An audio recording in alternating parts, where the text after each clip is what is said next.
Good Wednesday morning, Market Chameleons and everyone joining us for the first time. Thanks for coming by and checking out the Market Chameleon pre-market show with this man, Mitri Pargamonic. How you doing, D? Good morning, Will. How are you? Great. You want to start with the disclaimer? Yep. Good morning, everyone. Before we get started, keep in mind, Will and I and Market Chameleon, we're not a registered investment advisor. We're not a broker dealer. We're not telling you what to do. We're just sharing ideas. If you need advice, call your registered investment advisor, call your broker. That's what they're there for, to give you advice, provide you with guidance. Excellent. Let me share my screen here. While I'm sharing my screen, for anyone joining us for the first time, Will and I, we do these shows in the morning to help answer questions you may have about the Market Chameleon tools, data, or analytics. If you want to come on the show and ask your question live, we provide a link to Zoom on that live chat. Click on it, takes you over to Zoom. Click on a button that says raise your hand at the bottom of the screen. Once we let you in, you could ask your question live and direct. If you prefer to type in your question, you can type that question in a live chat on YouTube. Will's watching it, he'll read it back to me. While we're waiting for more people to join and for questions to queue up, we'll start out taking a look at the pre-market report, see what's trading in pre-market hours. If we don't have questions, I'll just navigate to a different part of the website, use some of the Market Chameleon tools, see if we could get some insights. And I think we had a couple left over yesterday. I'll take a look at those, see if I could answer any leftover questions from before.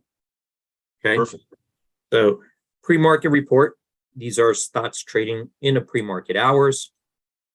We have a list of our most active stocks, our biggest percentage gainers, biggest percentage decliners. Coming down here, I see 116 stocks made our percentage gainers list, 42 on the decliners. So from this perspective, we look like we're lining up for more bullish bias at the open.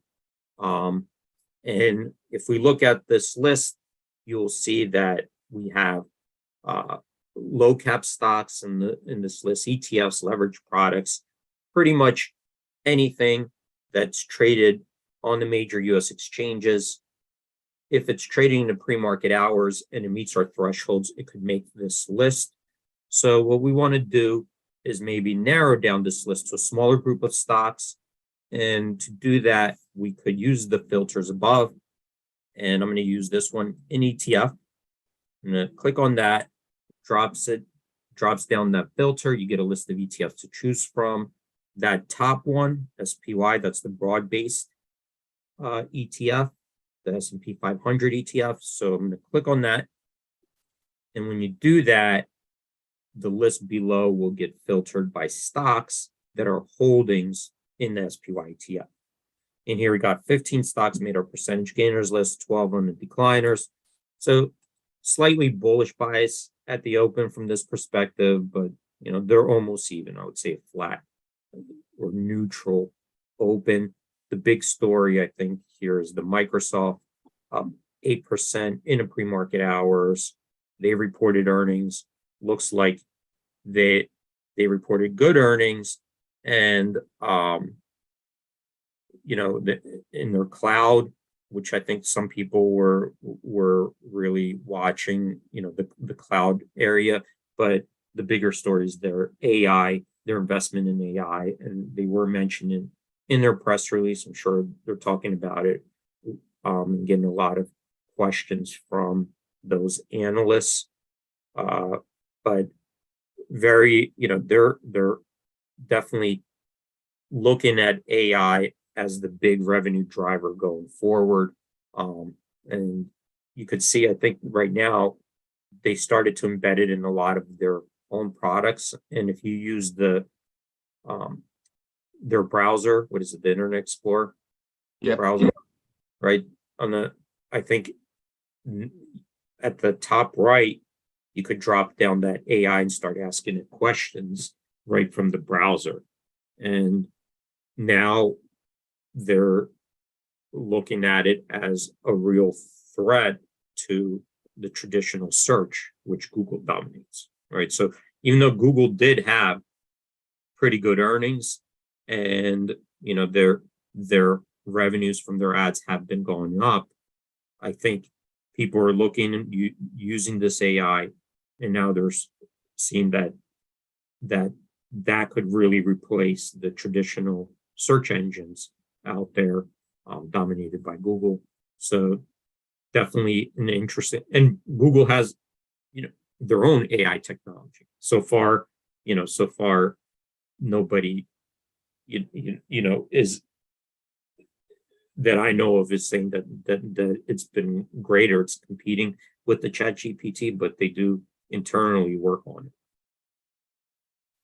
it. And actually, I've been using the AI this morning, just really quickly, and you guys could try as well, log into Chat GPT.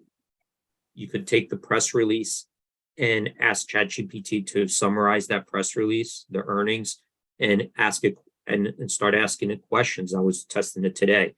You could ask, well, did Microsoft provide any guidance? What did they say about, their AI technology? And it's really good. It comes back with pretty good answers. So something to definitely. And what do we have tomorrow? I think Meta, is that today or tomorrow? I think Meta's tomorrow. I think Microsoft and Google were the big ones that reported Today. Here's right, and then we got Meta coming up. We'll see what they say. Let me see. There are no questions yet. Well, none have popped up. No. Okay. I think we had. What was the leftover questions? I know Rob sent us a question. It had to do with implied volatility. Yeah, those questions actually came at the end, and unfortunately, there's a delay between what we're doing on Zoom and the chat on YouTube, and it came in after we had shut down for the day. So right, I did send. Yeah, so if you guys are putting in questions, and why we start out with the pre-market report is, even though we are live, there is a slight delay between us and whatever is coming in over the YouTube. So we just try to let it catch up. If it's right at the end of the show, we probably sometimes won't get until after the end of the show. We'll see those questions. Michael McRae is an interesting suggestion. He asks, how does ChatGPT compare to Bard? And it would be interesting bringing up another browser, and you could ask them both the same question. Do it side by side. Yeah. And I'll let you. Yeah, I'm very interested in using this technology, especially. I think it's going to help the financial space tremendously. We might not be completely there yet, but you could tell that this will help our industry and a lot of other industries as well. I'll let you guys know how we progress, because I did put one of our developers right now on that OpenAI, looking at their API, and just trying to start out with the most simplest things. Yesterday, I was talking to our developer, and we got like step one, which was just trying to integrate. And that took, probably a half a day just to figure that out. So today we'll try to do a couple other experiments just to see, how we could improve our own processes. And I'll keep you guys up to date. So far we just kind of established the connection with their open AI. So that's different than the Chat GPT, which you guys could just go log in and type in questions. We're trying to establish like a programmatic connection to it. I think what is interesting that you're looking at the press releases. I'm now thinking about asking, questions about the earnings releases, right? And there were companies that used to have to pay. They would go through the earnings releases and let you know how often liability was mentioned, or market risks, or it could pull information from. So you can imagine ChatGPT could probably do things like that for the average person, right? Yeah, exactly. So and I think what I did was, I'll tell you guys what I did. I went to their investor relations website.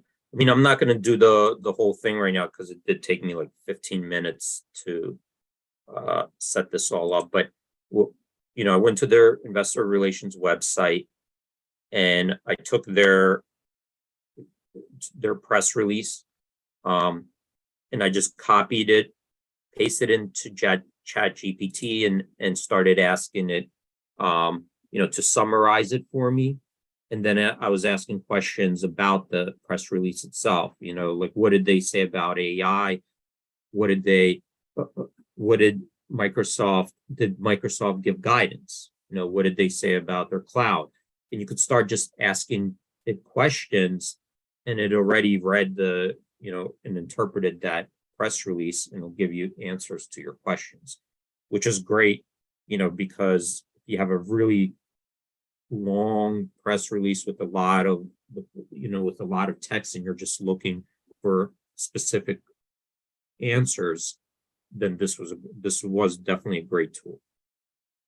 I think I also asked, and you guys could try, I asked, like, did Microsoft mention which industries the AI would benefit, and said, and it gave me a list of industries. The question from yesterday, I think, had to do with implied volatility. Something with, is the implied volatility, when we look at implied volatility, is that defined edge, so we have implied volatilities for each option. We have implied volatility benchmarks for 30-day. We have implied volatility benchmarks for skew. And I think the question is, well, does the implied volatility, does that indicate an edge in a trade? And it's a metric that you use. Okay, what implied volatility? It's a metric that we use and traders use to try to put a value on an option, right? Because otherwise you're looking at prices, right? When you're looking at option prices, well, it's hard to look at a price and say for Microsoft stock that with an expiration with 27 business days to go, and an option that is 16.7% away from the spot price, is 84 cents. Is that a high price or a low price for this particular underlying? And if you look at the price itself, well, that's hard to, the price itself, is hard to tell, right? And we need to, as financial practitioners, as traders, price is usually used as an input into a model, and that model gives you an answer to some question, and so the option pricing model will take that input and convert it to an implied volatility. And by an implied volatility, then we have a relative value that we could compare to relative historical values as well, right? Because this price is also dependent on lots of things: the stock price, the dividend, interest rate, all this stuff. So we need to create a relative value that we could track, and then we have a way to compare today's value versus historical benchmarks, right? Then this could give us some perspective if it is high or low. And of course, then what you could do further is look at implied volatility levels for similar situations. So Microsoft had earnings yesterday after the market closed. So really what you would want to do is look for this scenario, this specific scenario, right? Let's go down here. We would want want to look at this specific scenario, and I'm using 4 years of data, and we want to see, well, what tended to happen when, okay, here we go. Only earnings periods. When Microsoft reported earnings the day before, right? So the day before reporting earnings in the last 4 years, with implied volatilities around this level, the 30-day IV around this level, what was the price of that option? What did it tend to be? And the average price, see, it's telling us here, 2:30 strike, January 27th. So we see there's 27 trading days to go, and it's only using periods that had earnings, 1 day till earnings. So this model actually went out and found us 16 observations with a similar situation, okay, in the last 4 years. And what it said was that on average, this particular option, the average price was, I put it in as a sale credit of $1.25, midpoint with as low as 22 cents and as high as 3.42. So you could get a range and an average to compare to the most recent, right? So this way, let me see. So let's say, right now you can see it's from between 84 cents and $1.92. So this way we could kind of come back here and see how far away it is from the average value and where is it in terms of the range, right? So is it, is it edge? It's a benchmark to let us know, how sane is this price? Even if it looks good, how good does it look from the perspective of, historically where this was priced before? So it could still be a good trade, because we don't know what the outcome is, but we want to know, are we getting, a price that's reasonable based on historical benchmarks for this particular stock? So what it's doing is the computer knows, it's picking it up, right? That Microsoft has earnings. So we got 1 day to earnings. This particular option has 27 business days to go. The option itself is 16% out of the money. And then it's going into our database and determining what that option historically, how it was priced. So you could see here, this would have been April 25th. It's going back historically for dates that were similar, with 1 day before earnings, and it's showing you, what that option was priced historically. So it had a big range, from low to higher. You can see here. This is where we were yesterday. Okay, so I would say it was below the average, right? So it wasn't like this great premium you were getting, that now, of course, Microsoft just happened to go up. But, on the other side, if you did a call, let's say, let me take that out of there. Let's close this out. So sorry, some of this that you're seeing is only on my version, but let's say, we went out to 295. And we wanted to take a look at this $3.10 option. All right, we could do the same thing. I'm going to run my calculator, and then I'm going to look at the IV here. So if we were looking at it yesterday and we said, okay, this is priced at $3.10, I'm selling it. Historically, where would a similar price in Microsoft be priced? So you could see here, what is it using? It's saying that there's 27 days left. to expiration. This option is 6.9% above the spot price, and there's 1 day until earnings. So it's taking all. So it's showing you the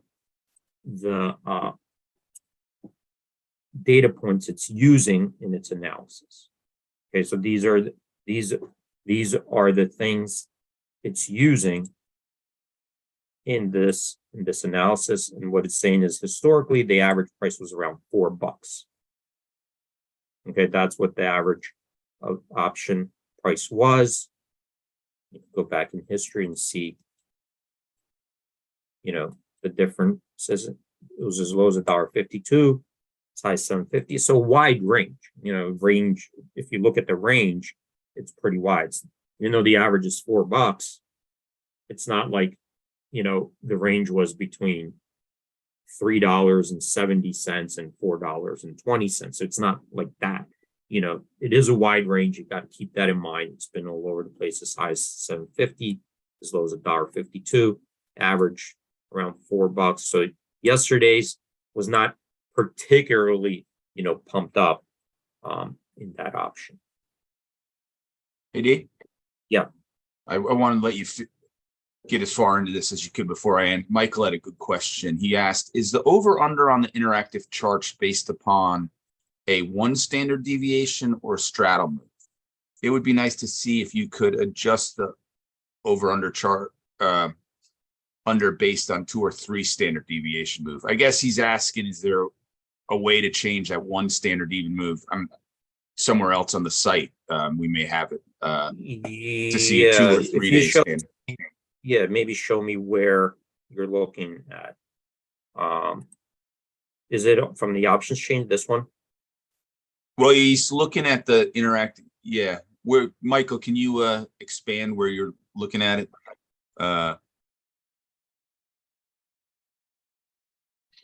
Yeah, we have so many different, reports and tables. Just navigate us to what you're looking at. Yeah, you can also send an email, Michael. We can get to it tomorrow. Support@MarketChameleon.com. Yep. Okay. So as far as the implied volatility, again, when we're looking at a price, right, it is the price itself. Think of it as even a stock price. A stock price itself is an input into a model. Okay, that's how that's how you would look at it as a trader or financial practitioner or whatever you want to call it, analyst. It's always an input into some model to give you an answer. All right, so price alone does not really mean that much, because all these things have prices. What does a price in Microsoft mean relative to a price in Google? Because they're different prices. You got 2 different companies, you got 2 different prices, but what does that mean, right? What is Microsoft's 297 mean versus Google's 104, or JP Morgan's, whatever price they're at, or SPY, SPY. Here we could go to SPY. SPY is $407. Okay. And Microsoft is 300. Does that mean SPY is better because it's a higher price? No. That's why we take the prices, we run them through a model to give us an understanding or answer a question, right? So for example, a price in SPY could run through the model, and then the model could tell us, well, based on this price, and these are the expected earnings growth rates, right? This is the expected equity yield premium. This is the expected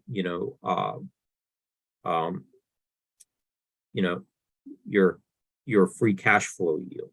on enterprise value. So these are the things that we could take price, combine it with other inputs, and when we put those inputs in, then we get an explanation of what the market is forecasting. Because all these prices, whether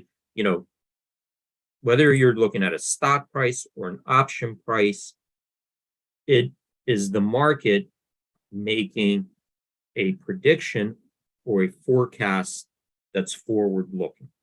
That's what it is, right? It's reflecting some forward looking estimate. And the only way for us to try to figure that out is to put that through a model and get that estimate. So here we'll do one. I have 3 minutes. I'm going to come back to, I know I have a customer very interested in this. But here's SPY. And if I take SPY and I look at SPY's current operating yield, this is basically saying if I took all the earnings from operations in all the companies in SPY and divided them by the enterprise value, what would I yield? Right? So what are the earnings yield on your invested capital? So you get this 5.44%. Well, we know that earnings are expected to grow year over year. So if you invest today over, let's say, 5-year horizon, you're expected to yield higher than 5.44%, right? And your yield is expected to be above I use here the 5-year treasury. So I'll give you an example here. I have 2 minutes, but I'm trying to work fast here.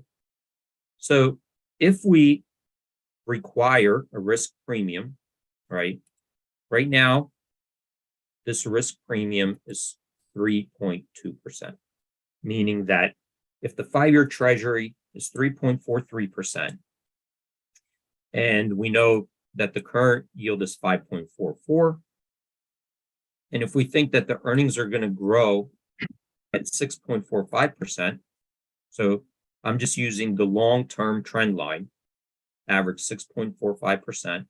If earnings grow at 6.45%, what would I pay for the stock if I required a different risk premium? So if I required that I should yield 4.4%, this is the long-term average of 4.4%. So I'm going to change it here. Here, required risk premium. If I said I require 4.4%, well, that means that the implied value of SPY would be $291. So now let's keep it at that and say I do require that I want to earn 4.4% on average above the risk-free rate. Well, given that assumption, what is the implied growth rate to get to this 406? So it has to be above 6.4%. So let's try 9. So 9 won't do it. Let's try 12. So 12 is getting closer. And let's say that, there are reporting earnings. Let's say this is already a little bit higher. Let's say it's 5.6%, something like that. Okay, so here.